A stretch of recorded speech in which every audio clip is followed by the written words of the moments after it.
या कुछ ना कुछ तो नया करना ही पड़ेगा। सारी ज़िंदगी नौकरी में गंवा चुके हैं, अब और नहीं की जाएगी ये चाकरी। खलील जैदी का चेहरा सिगरेट के धुएं के पीछे धुंधला सा दिखाई दे रहा है। नज़म जमाल विस्की का हल्का सा घूंट भरते हुए किसी गहरी सोच में डूबा बैठा है। सवाल दोनों के दिमाग में एक ही है, अब आगे क्या करना है? कौन करे अब ये कुत्ता घसीटी? खलील और नज़म ने जीवन के 33 साल अपनी कंपनी की सेवा में होम कर दिए हैं। दोनों की यारी के किस्से बहुत पुराने हैं। खलील शराब नहीं पीता और नज़म सिगरेट से परेशान हो जाता है, किंतु दोनों की आदतें दोनों की दोस्ती के कभी आड़े नहीं आती हैं। खलील जैदी एक युवा अफसर बनकर आया था इस कंपनी में, किंतु आज उसने अपनी मेहनत और अकल से इस कंपनी को यूरोप की अग्रणी फाइनेंशियल कंपनियों की कतार में ला खड़ा किया है। लंदन के फाइनेंशियल सेक्टर में खलील की खासी इज्जत है। वैसे खलील भाई, क्या ज़रूरी है कि कुछ किया ही जाए? इतना कमा लिया, अब आराम क्यों न करें? बेटे बहुएं और पोते पोतियों के साथ बाकी दिन बिता दिए जाएं तो क्या बुरा है? मियाँ दूसरे के लिए पूरी जिंदगी लगा दी, कंपनी को कहाँ से कहाँ पहुँचा दिया, लेकिन कल को मर जाएंगे तो कोई याद भी नहीं करेगा। अगर इतनी मेहनत अपने लिए की होती तो पूरे फाइनेंशियल सेक्टर में हमारे नाम की माला जपी जा रही होती। खलील भाई, मरने पर याद आया, आपने कारपेंटर्स पार्क में कब्रिस्तान में अपनी और भाभी जान की कब्र बुक करवा ली है या नहीं? देखिए, उस कब्रिस्तान की लोकेशन, उसका लुक और माहौल एकदम यूनिक है। अब जिंदगी भर तो काम काम और काम से फुर्सत नहीं मिली, कम से कम मरकर तो चैन की जिंदगी जिएंगे। क्या बात कही है मियाँ, कम से कम मरकर तो चैन की जिंदगी जिएंगे। भाई वाह, वो किसी शायर ने भी क्या बात कही है कि मर के भी चैन न पाया तो किधर जाएंगे। यार मुझे तो कोई दिक्कत नहीं, तुम्हारी भाभी जान बहुत सोशलिस्ट किस्म की औरत है, पता लगते ही बिफर जाएगी। वैसे तुमने आबिदा से बात कर ली है क्या? ये हवा की औलादों ने भी हम जैसे लोगों का जीना मुश्किल कर रखा है। अब देखो ना, नज़म ने बीच में ही टोक दिया, खलील भाई इनके बिना गुजारा भी तो नहीं, नेसेसरी इविल हैं हमारे लिए। और फिर इस देश में तो स्टेटस के लिए भी इनकी ज़रूरत पड़ती है। इस मामले में जापान बढ़िया है। हर आदमी अपनी बीवी और बच्चे तो शहर के बाहर रखता है, सबब में, और शहर वाले फ्लैट में अपनी वर्किंग पार्टनर। सोचकर कितना अच्छा लगता है। साफ पता चल रहा था कि विस्की अपना रंग दिखा रही है। भला कब्रिस्तान शिया लोगों के लिए एक्सक्लूसिव नहीं हो सकता क्या? वरना मरने के बाद पता चले कि पड़ोस में कहीं शिया है या सुन्नी, या फिर वो गुजराती टोपी वाला। यार सोचकर ही झुरझुरी महसूस होती है। मेरा तो बस चले तो एक कब्रिस्तान बनाकर उस पर बोर्ड लगा दूं, शिया मुसलमानों के लिए रिजर्व्ड। बात तो आपने पते की कही है खलील भाई, लेकिन ये अपना पाकिस्तान तो है नहीं। यहाँ तो शुक्र मनाइए कि गोरी सरकार ने हमारे लिए अलग से कब्रिस्तान बना रखा है, वरना हमें भी ईसाइयों के कब्रिस्तान में ही दफन होना पड़ता। आपने कारपेंटर्स पार्क वालों की नई स्कीम के बारे में सुना क्या? वो खाली 10 पाउंड महीने की प्रीमियम पर आपको शान से दफनाने की पूरी जिम्मेदारी अपने पर ले रहे हैं। उनका जो नया पैम्फलेट निकला है उसमें पूरी डिटेल्स दे रखी हैं। लाश को नहलाना, नए कपड़े पहनाना, कफन का इंतज़ाम, रोल्स रॉयस में लाश की सवारी और कब्र पर संगमरमर का प्लाक, ये सब इस बीमे में शामिल है। यार ये अच्छा है, कम से कम हमारे बच्चे हमें दफनाते वक्त अपनी जेबों की तरफ नहीं देखेंगे। मैं तो जब इरफान की तरफ देखता हूँ तो बहुत मायूस हो जाता हूँ। देखो 35 का हो गया है, मगर मजाल है जरा भी जिम्मेदारी का एहसास हो। कल कह रहा था, डैड, यार ये अच्छा है, कम से कम हमारे बच्चे हमें दफनाते वक्त अपनी जेबों की तरफ नहीं देखेंगे। मैं तो जब इरफान की तरफ देखता हूँ तो बहुत मायूस हो जाता हूँ। देखो 35 का हो गया है, मगर मजाल है जरा भी जिम्मेदारी का एहसास हो। कल कह रहा था, डैड अभी पाउंड क्या साले पेड़ों पर उगते हैं। नादिरा ने बिगाड़ रखा है, अपने आप को अपने सोशलिस्ट कामों में लगा रखा है। जब बच्चों को माँ की परवरिश की ज़रूरत थी, ये मेम साहब कार्ल मार्क्स की समाधि पर फूल चढ़ा रही थी। सालों ने हमारा तो घर तबाही कर दिया। मेरा तो बच्चों के साथ कोई कम्युनिकेशन ही नहीं बन पाया। खलील जैदी ने ठंडी सांस भरी। नज़म से रहा नहीं गया। खलील भाई, उनकी एक बात बहुत पसंद आई है। उनका कहना है कि अगर आप किसी एक्सीडेंट या हादसे का शिकार हो जाएं, जैसे आग से जल मरे हैं, तो वो लाश का ऐसा मेकअप करेंगे कि लाश एकदम जवान और खूबसूरत दिखाई दे।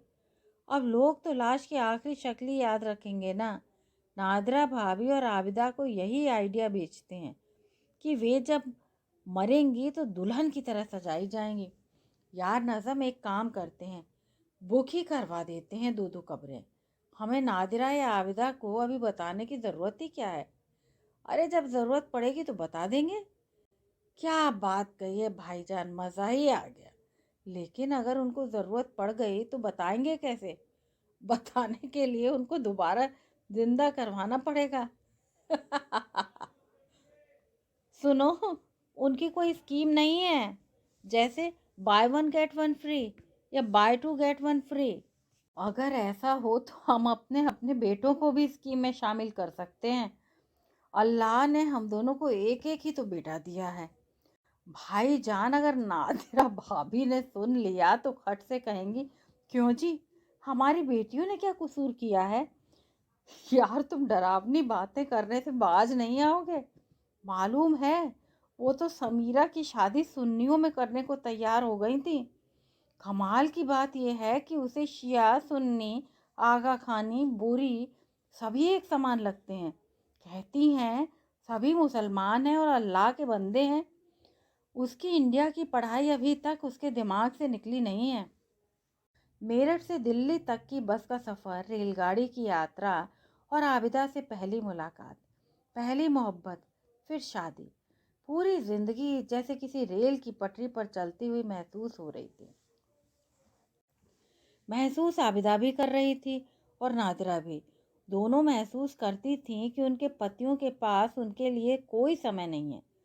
उनके पति बस पैसा देते हैं घर का खर्चा चलाने के लिए, लेकिन उसका भी हिसाब किताब ऐसे रखा जाता है जैसे कंपनी के किसी क्लर्क के खर्चे का हिसाब किताब पूछा जा रहा हो। दोनों को कभी ये महसूस ही नहीं हुआ कि वे अपने अपने घर की मालकिनें हैं। उन्हें समय समय पर यह याद दिला दिया जाता था कि घर के मालिक वे हैं और मालिक के हुक्म के बिना वे एक कदम नहीं चल सकती। आबिदा तो अपनी नादिरा आपा के सामने अपना रोना रो लेती थी, लेकिन नादिरा हर बात केवल अपने सीने में दबाए रखती। नादिरा ने बहुत मेहनत से अपने व्यक्तित्व में परिवर्तन पैदा किया था। उसने एक स्थायी हंसी का भाव अपने चेहरे पर चढ़ा लिया था। पति की डांट फटकार, गाली गलौज, यहाँ तक कि कभी कभार की मारपीट का भी उस पर कोई असर दिखाई नहीं देता था। कभी कभी तो खलील जैदी उसकी मुस्कुराहट से परेशान हो जाते। आखिर आप हर वक्त मुस्कुराती क्यों रहती हैं? यह हर वक्त का दांत निकालना कहाँ से सीखा है आपने? हमारी बात का कोई असर ही नहीं होता आप पर। नादिरा सोचती रह जाती है, अगर वो गमगीन चेहरा बनाए रखे तो भी उसके पति को परेशानी हो जाती है, और अगर वो मुस्कुराए तो ज़रूर कहीं कोई गड़बड़ है। अन्यथा जो व्यवहार वे उसे दे रहे हैं, उसके बाद तो मुस्कुराहट जीवन से गायब ही हो जानी चाहिए। नादिरा ने एक बार नौकरी करने की पेशकश भी की थी। लखनऊ विश्वविद्यालय से एमए पास है वह, लेकिन खलील जैदी को नादिरा की नौकरी का विचार इतना घटिया लगा कि बात बहस में बदली और नादिरा के चेहरे पर उंगलियों के निशान बनाने के बाद ही रुकी। इसका नतीजा यह हुआ कि नादिरा ने पाकिस्तान से आई उन लड़कियों के लिए लड़ने का बीड़ा उठा लिया है जो अपने पतियों एवं सास ससुर के व्यवहार से पीड़ित हैं। खलील को इसमें भी शिकायत रहती है। आपको तो हर खेल ही न्यारा रहा है मैडम। कभी कोई ऐसा भी काम किया कीजिए जिससे घर में कुछ आए। आपको भला क्या लेना कमाई धमाई से? आपको तो बस एक मजदूर मिला हुआ है, वो करेगा मेहनत, कमाएगा और आप उड़ाइए मज़े। अब नादिरा प्रतिक्रिया व्यक्ति नहीं करती। जैसे ही खलील शुरू होता है, वो कमरा छोड़कर बाहर निकल जाती है। वह समझ गई है कि खलील को बीमारी है, कंट्रोल करने की बीमारी। वह हर चीज़, हर स्थिति, हर व्यक्ति को कंट्रोल कर लेना चाहता है। कंट्रोल फ्रीक यही दफ्तर में भी करता है और यही घर में। अपने अपने घरों में आबिदा और नादिरा बैठी हैं। आबिदा टीवी पर फिल्म देख रही हैं, लगान। वह आमिर खान की पक्की फ़ैन है। उसकी हर फिल्म देखती हैं और घंटों उस पर बातचीत भी कर सकती हैं। पाकिस्तानी फिल्में उसे बिल्कुल अच्छी नहीं लगती, बहुत लाउड लगती हैं। लाउड तो उसे अपना पति भी मालूम होता है, लेकिन इसका कोई इलाज नहीं है उसके पास। उसे विश्वास है कि नादिरा आपा कभी गलत हो ही नहीं सकती हैं। वह उनकी हर बात पत्थर की लकीर मानती हैं। लकीर तो नादिरा ने भी लगा ली है अपने और खलील के बीच में। अब वह खलील के किसी काम में दखल नहीं देती। लेकिन खलील की समस्या यह है कि नादिरा दिन प्रतिदिन खुद मुख्तार होती जा रही है। जब से खलील जैदी ने घर का सारा खर्चा अपने हाथ में लिया है, तब से वो घर का सौदा सुलूफ भी नहीं लाती। खलील कुड़ता रहता है, लेकिन समझ नहीं पाता कि नादिरा के आम को कैसे तोड़े। नादिरा खलील के एजेंडे से पूरी तरह वाकिफ है। जानती है कि जमींदार खून बर्दाश्त नहीं कर सकता कि उसकी रियाया उसके सामने सिर उठाकर बात कर सके। परवेज अहमद के घर हुए बारबेक्यू में तो बदतमीजी की हद कर दी थी खलील ने। पट पड़ा था खलील, आप तो बस हिंदू हो गई हैं। आप सिंदूर लगा लीजिए, बिंदी माथे पर चढ़ा लीजिए और आर्य समाज में जाकर शुद्धि करवा लीजिएगा, लेकिन याद रखिएगा, हम आपको तलाक दे देंगे। सन्नाटा छा गया था पूरी महफिल में। नादिरा भी सन्न रह गई।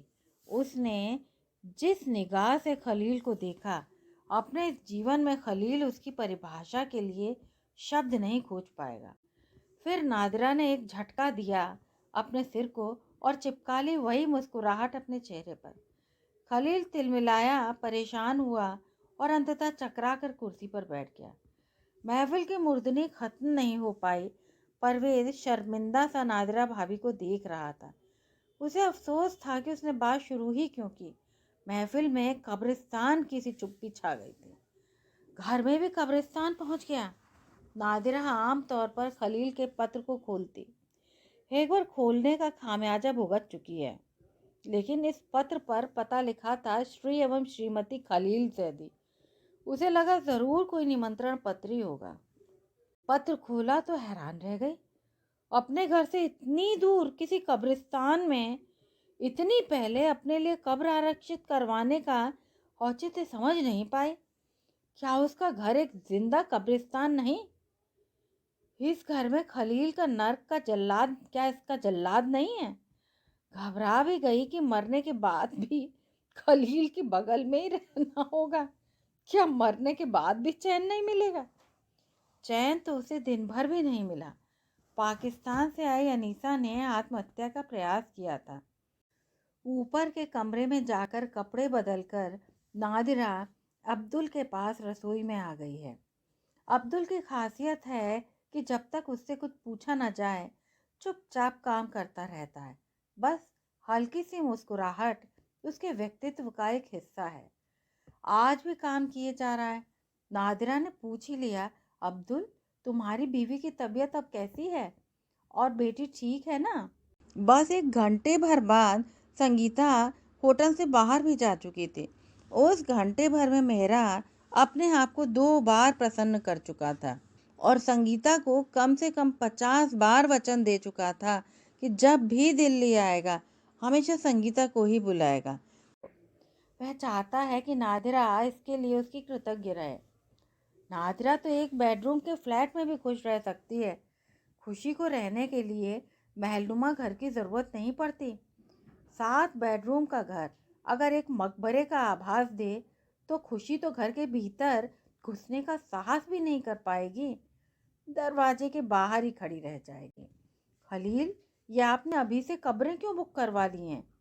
और फिर घर से इतनी दूर क्यों? कारपेंटर्स पार्क तक तो हमारी लाश को ले जाने में भी खासी मुश्किल होगी। भाई, एक बार लाश रोल्स रॉयस में रखी गई तो हैम्प स्टैंड क्या और कारपेंटर्स पार्क क्या। यह कब्रिस्तान ज़रा पॉश किस्म का है। फाइनेंशियल सेक्टर के हमारे ज़्यादातर लोगों ने वहीं दफन होने का फैसला लिया है। कम से कम मरने के बाद अपने स्टेटस के लोगों के साथ तो रहेंगे। खलील, आप जिंदगी भर तो इंसान को पैसों से तौलते रहे, क्या मरने के बाद भी आप नहीं बदलेंगे? मरने के बाद तो शरीर मिट्टी ही है, फिर उस मिट्टी का नाम चाहे अब्दुल हो, नादिरा या फिर खलील। देखो नादिरा, अब शुरू मत हो जाना। तो अपना समाजवाद अपने पास रखो। मैं उसमें दखल नहीं देता तो तुम इसमें दखल मत दो। मैं इंतज़ाम कर रहा हूँ कि हम दोनों के मरने के बाद हमारे बच्चों पर हमें दफनाने का कोई बोझ ना पड़े। नाज़म ने भी वहीं कब्रें बुक करवाई हैं। मुझे तो बताया ही उसी ने है। मैं चाहता हूँ कि तुम्हारी ज़िंदगी में तो तुमको बेस्ट चीज़ें मुहैया करवाऊँ ही, मरने के बाद भी बेहतरीन ज़िंदगी दूँ। भाई, अपने जैसे लोगों के बीच दफन होने का सुख और ही है। खलील, अपने जैसे क्यों? अपने क्यों नहीं? आप पाकिस्तान में क्यों नहीं दफन होना चाहते? वहाँ आप अपनों के और करीब रहेंगे। क्या ज़्यादा खुशी नहीं हासिल होगी? आप हमें उल्टा पाठ न पढ़ाएं। इस तरह तो आप हमसे कहेंगे कि मैं पाकिस्तान में दफन हो जाऊं अपने लोगों के पास, और आप मरने के बाद पहुंच जाएं भारत अपने लोगों के कब्रिस्तान में। यह चाल मेरे साथ नहीं चल सकती। हम आपकी सोच से अच्छी तरह वाकिफ़ हैं बेगम।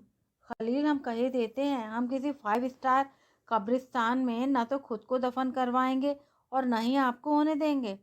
आप इस तरह की सोच से बाहर निकलिए बेगम। कुरान पाक भी इस तरह का कोई फतवा नहीं दिखती कि कब्रिस्तान किस तरह का हो। वहाँ भी सिर्फ दफन करने की बात है। तुम्हें पता है कि खलील और नज़म कारपेंटर्स पार्क के कब्रिस्तान में कब्रें बुक करवा रहे हैं। आप, हमें क्या फ़र्क पड़ता है? एक के बदले 4-4 बुक करें और मरने के बाद चारों में रहें। आप जब जिंदा होते हुए इनको 7-7 बेडरूम के घर चाहिए, तो मरने के बाद क्या खाली 2 गज ज़मीन काफ़ी होगी इनके लिए? मैं तो इनके मामलों में दखल ही नहीं देती। हमारा ध्यान रखें बस। आप क्या समझते हैं कि मैं जानती नहीं कि नज़म पिछले 4 साल से बुशरा के साथ वक्त बिताते हैं? आप क्या समझते हैं कि बंद कमरे में दोनों कुरान शरीफ की आयतें पढ़ रहे होते हैं? पिछले 2 सालों से हम दोनों भाई बहन की तरह जी रहे हैं। अगर हिंदू होती तो अब तक नज़म को राखी बांध चुकी होती। धक सी रह गई नादिरा। उसने तो कभी सोचा ही नहीं कि पिछले 5 वर्षों से एक ही बिस्तर पर सोते हुए वह और खलील हम बिस्तर कभी हुए ही नहीं। दोनों के सपने भी अलग अलग होते हैं और सपनों की ज़बान भी। एक ही बिस्तर पर 2 अलग अलग जहान होते हैं, तो क्या खलील भी कहीं? वैसे उसे भी क्या फ़र्क पड़ता है? आपा, मुझे क्या फ़र्क पड़ रहा है? नहीं पड़ता कुछ भी। मेरे लिए दोनों बातें बेकार सी हैं। जब मर ही गए तो क्या फ़र्क पड़ता है कि मिट्टी कहाँ दफन हुई? इस बात को लेकर मैं अपना आज क्यों ख़राब करूं? हाँ, अगर नज़म मुझसे पहले मर गए तो मैं उनको दुनिया के सबसे गरीब कब्रिस्तान में ले जाकर दफन करूंगी, और कब्र पर कोई कुतबा तक नहीं लगवाऊंगी। गुमनाम कब्र होगी उनकी। अगर मैं पहले मर गई तो फिर बचा ही क्या? साल भर बीत जाने के बाद भी क्या कर पाई है नादिरा? आदमी दोनों जिंदा हैं, लेकिन कब्रें आरक्षित हैं दोनों के लिए। खलील और नज़म आज भी इसी सोच में डूबे हैं कि नया धंधा क्या शुरू किया जाए। कब्रें आरक्षित करने के बाद वो दोनों इस विषय को भूल भी गए हैं, लेकिन कारपेंटर्स पार्क उनको नहीं भूला है। आज फिर एक चिट्ठी आई है। मुद्रास्फीति के साथ मासिक किश्त में पैसे बढ़ाने की चिट्ठी ने नादिरा का खून फिर खौला दिया है। खलील और नज़म आज ड्राइंग रूम में योजना बना रहे हैं। पूरे लंदन में एक नज़म ही है जो खलील के घर शराब पी सकता है, और एक खलील ही है जो नज़म के घर सिगरेट पी सकता है। लेकिन दोनों अपना अपना नशा खुद साथ लाते हैं, सिगरेट भी और शराब भी। खलील भाई, देखिए, मैं पाकिस्तान में कोई धंधा नहीं करूँगा। एक तो आबिदा वहाँ जाएंगी नहीं, दूसरे, अब तो बुशरा का भी सोचना पड़ता है। और तीसरा यह कि अपना तो सारा पूरा मुल्क ही करप्शन का मारा हुआ है। इतनी रिश्वत देनी पड़ती है कि दिल करता है सामने वाले को 4 जूते लगा दूं। ऊपर से नीचे तक सब करप्ट। अगर हम दोनों को मिलकर कोई काम शुरू करना ही है तो इंग्लैंड में रहकर करना होगा, वरना आप कराची और हम गोवा। मैं तो आजकल सपनों में वहीं गोवा में रहता हूँ। क्या जगह है खलील भाई, क्या लोग हैं, कितना सेफ फील करता है आदमी वहाँ का। मियाँ तुमको चढ़ बहुत जाती है जल्दी। अभी तय कुछ हुआ नहीं, तुम्हारे अंदर का हिंदुस्तानी लगा चहकने। तुम साले हिंदुस्तानी लोग कभी सुधर ही नहीं सकते। अंदर से तुम सबके सब मुतासिब होते हो, चाहे मज़हब तुम्हारा कोई भी हो। तुम्हारा कुछ नहीं हो सकता। तो फिर आप ही कुछ सोचिए ना। आप तो ब्रॉड माइंडेड हैं। वही तो कर रहा हूँ। देखो एक बात सुनो। नादिरा भुनभुनाती हुई ड्राइंग रूम में दाखिल होती है। खलील, मैंने आपसे कितनी बार कहा है कि ये कब्रें कैंसिल करवा दीजिए। आप मेरी इतनी छोटी सी बात नहीं मानेंगे। अरे भाभी, आपको खलील भाई ने बताया नहीं कि उनकी स्कीम की खास बात क्या है। उनका कहना है कि अगर आप किसी एक्सीडेंट या हादसे का शिकार हो जाएं, जैसे आग से जल मरें, तो वो लाश का ऐसा मेकअप करेंगे कि लाश एकदम जवान और खूबसूरत दिखाई दे। अब आप ही सोचिए, ऐसी कौन सी खातून है जो मरने के बाद खूबसूरत और जवान न दिखना चाहेगी। आप तो हमसे बात भी ना करें नदम भाई। आपने यह कीड़ा उनके दिमाग में डाला है। हम आपको कभी माफ़ नहीं करेंगे। खलील, आप अभी फ़ोन करते हैं या नहीं, वरना मैं खुद ही कब्रिस्तान को फ़ोन करके कब्रें कैंसिल करवाती हूँ। यार तुम समझती नहीं हो नादिरा, कैंसिलेशन चार्ज अलग से लगेंगे। क्यों नुकसान करवाती हो। तो ठीक है, मैं खुद ही फ़ोन करती हूँ और पता करती हूँ कि आपका कितना नुकसान होता है। उसकी भरपाई मैं खुद ही कर दूंगी। नादिरा गुस्से में नंबर मिला रही है। सिगरेट का धुआं कमरे में एक डरावना सा माहौल पैदा कर रहा है। शराब की महक रही सही कसर भी पूरा कर रही है। लग गया है। नादिरा अपना रेफरेंस नंबर देकर बात कर रही है। खलील और नज़म परेशान और बेबस से लग रहे हैं। नादिरा थैंक्स कहकर फ़ोन रख देती है। लीजिए खलील, हमने पता भी करा लिया है और कैंसिलेशन का ऑर्डर भी दे दिया है। पता है उन्होंने क्या कहा। उनका कहना है कि आपने 350 पाउंड एक कब्र के लिए जमा कराए हैं, यानी कि 2 कब्रों के लिए 700 पाउंड। और अब इन्फ्लेशन की वजह से उन कब्रों की कीमत हो गई है 1100 पाउंड, यानी कि आपको हुआ है कुल 400 पाउंड का फ़ायदा। खलील ने कहा, क्या 400 पाउंड का फ़ायदा बस साल भर में। उसने नज़म की तरफ देखा। नज़म की आंखों में भी वही चमक थी। नया धंधा मिल गया लगता है। कहानी सुनने के लिए आप सभी का बहुत बहुत आभार।